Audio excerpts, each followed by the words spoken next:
dyan, meron ba talagang public accountability at nasirang public trust bago final yung impeachment complaint? O ang nangyari ba dito, gusto siyang patanggalin agad sa pwesto, kaya nag-file ng impeachment complaint at habang naglilitis doon sinisira yung kanyang reputasyon by conducting a propaganda against him. So yun yung dapat pag-ingatan natin na huwag mangyari dito sa impeachment na ito para hindi maging halimbawa sa mga darating na impeachment. Pangalawa, yun doon naman sa pinag-aaralan nga sa pag-upo, kung titingnan nyo, yung defense team kasi, puro abogado yan. Wala namang politiko dito. So yung approach din nila, ito yung mga ginagamit sa trial na paano ka ba magpipresenta ng kaso? Ngayon, ang pinaka-entertaining talaga siguro para sa mga tao na hindi nakakaintindi ng batas at ng trial ay ang makitang umupo dyan si Chief Justice at siya ang magkwento. Pero hindi naman pwedeng paupuin siya dyan at sige, magsalita ka na lang, paliwanag mo lahat. Kailangan meron nga tayong sundin na tamang pamamaraan na paglalabas ng ebidensya at sinisimulan nga namin dun sa mga pundasyon na umpisahan natin, unang-una, yun nga, disprove natin na 45 properties. Unti-unting ipakita alin talaga yung kanyang pag-aari at alin yung hindi. Kaya nakita natin si Mr. Demetrio Vicente, umupo dyan para sabihin na binenta sa akin yung lupa na pag-aari ni Mrs. Corona noong 1990 pa. Ngayon, kung pinagsalita lang natin sila dyan, magdududa rin tayo talaga, binenta mo ba? Kanino? Parang sino yung sinasabi yung Demetrio Vicente? So, yun yung sinasabi. Sana huwag yung isipin na tinatago siya at ayaw siyang paupuin. Tinitignan kung saang panahon siya dapat umupo dahil na baka meron nga mga bagay na siya dapat talaga ang magpaliwanag dahil siya yung testigo. Kasi may tinatawag tayong competent witness.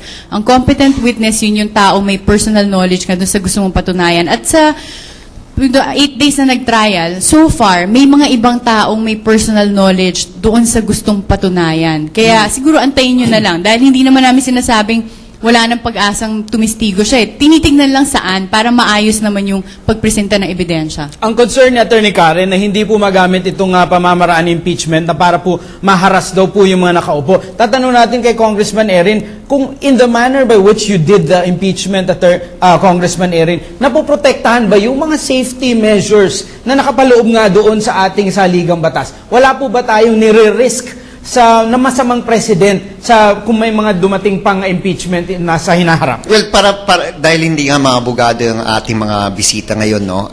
Kung titignan natin yung Article 11, yung Article on Accountability, there's this beauty in this Constitution na it may look easy to file an impeachment complaint, no? Dahil 1/3 lang ang kailangan. Pero at the end of the day, it is also difficult dahil pagdating sa Senado, 2/3 ang kailangan mo. So yan yung balanse na ginagawa ng ating saligang batas. Sa tanong po tungkol sa sa kay Supreme Court Justice Renato Corona, yung usapin ng office, no? Ang Supreme Court ay isa sa mga institution or offices kung saan hindi dumadaan sa eleksyon ang mga nakaupo doon. Unlike the President, unlike members of the Senate or the House of Representatives, kung magkamali sila o ayaw na ng tao sa kanila, huwag ninyo iboto. Pero ang members of the Supreme Court, even if the people don't like him, they can stay until they retire at the age of 70. And the only way to remove ang pamamaraan lang kung paano natin pwedeng itanggal ang isang maestrado ng Korte Suprema ay through the process of impeachment.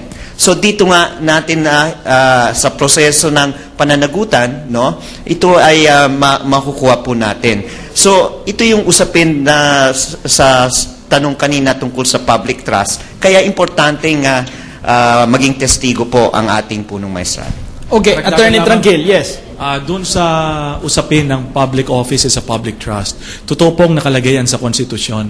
Ang katanungan dito, ang nire-require lang ba ng mataas na uri na integridad ay ang Chief Justice?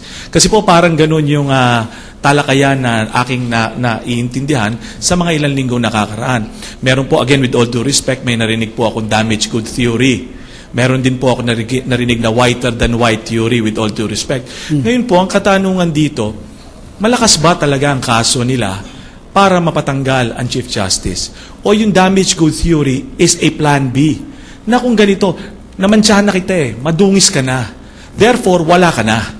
You simply walk away. Kahit ma-acquit ka, hindi namin mapatunayan, you simply walk away. Ang sa akin lang po, siyempre may karapatan sila para po ilatag yung ganong presentasyon. Pero sa akin, tama ba huyang kaparaanan para sa mga susunod sa atin, ng mga batang katulad ninyo? Ganun ba kay katulad nyo? Sinabi ko, ikaw may dungis ka, ito ganito ang klaseng tao. At matapos rito, kahit nasabihin mo, ang mapatunayan mo wala kang sala, madumi ka na eh. Umalis ka na riyan. Sa tingin ko po, hindi po dapat ganoon. Yung public trust, the public offices of public trust, sa lahat po na umuupo sa pamahalaan. At dapat po galangin ang lahat na nakaupo sa pamahalaan. Hindi po porket nadungisan ka na, tapos na. Kaya nga po tayo may batas, kaya dapat tayong magtanggol.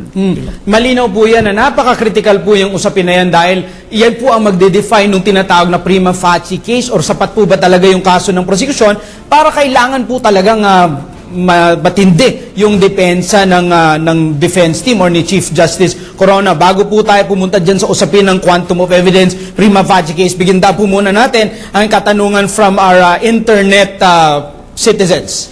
Yes, maraming salamat, Mark. Ito mula sa ating Facebook account.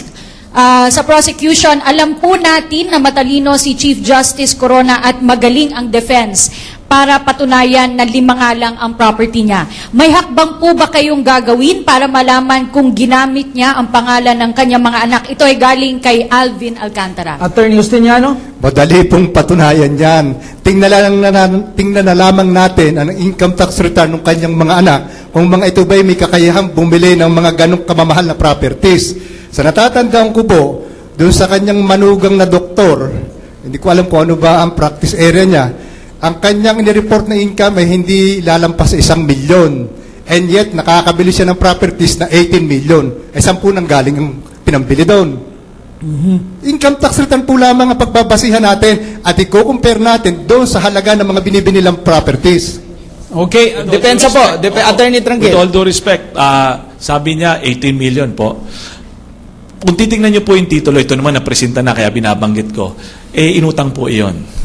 12 million ay inutang po ng anak. At meron pa po dyan, makikita nyo, binili. Kasi dinawit na rin nga po yung anak dyan, yung son-in-law. Ang iniiwan ko po, ayokong kasing sagutin ito dahil hindi pa pinisenta sa ebidensya. Ang sasabihin ko sa inyo, iniiwan kong katanungan, yung bang son-in-law, may magulang? Yung bang son-in-law, nalaman kung saan nagmula? Yun lang po. Hindi ko sasabihin na ganitong klaseng tao siya. Ang alam po natin, doktor siya. Ang tanong, yung bang son-in-law, sino ba siya? Bago ho natin husgahan. Yung titingnan natin doon, is sa karapatan po natin tingnan yon. Pero iniiwan ko po doon, hindi ko sinasagot. Okay, aantabay po. Bakit from 1997 hanggang 2004, hindi nagpapile ng income tax return? Hindi ba obligasyon ng bawat mamamayan na kapag ikay may income, i-declare mo at magbayad ka ng tamang buwis? Yun po lang ang Sino tanong po ko. yung hindi nagpa-file? I think from 1997 Sino to po yung hindi 2004. nagpa-file daw po? Ang sabi na sa certification ni Commissioner Henares, there are no records. Sino po bang tinutukoy natin? Si Mr. Dr. Constantino Castillo III. Kasi ang tanong po kanina, may kakayahan bang bumili o hindi ang mga kamag-anak ni Chief Justice Corona? Kaya yun po ang sagot ko. Attorney Rico? Malinaw po yan, ano? Makikita ho yan. Huwag ho natin sasabihin na porket huwag ho natin hamakin yung pamilya ni Chief Justice. No? Huwag rin naman ho natin hamakin yung mga kamag-anakan niya. Sapagkat kami na po magsasabi sa inyo, pagdating ng pagkakataon at kailangan na ho namin ipresenta itong mga ebidensyan to, mapapakita po namin sa inyo na ito pong mga to ay may financial capacity ho ito upang sila po ay makapagbili ng mga properties na ngayon po ay kanilang tinatamasa. Hindi po tayo nanghahamak. Ang pinagbibasahin po natin ay yung public records, yung income tax return. Hindi naman po kami pwedeng mag-invento niyan eh. Oo. Pero yung siguro idadagdag ko lang doon, may mga bagay kasi minsan na hindi covered ng income tax return.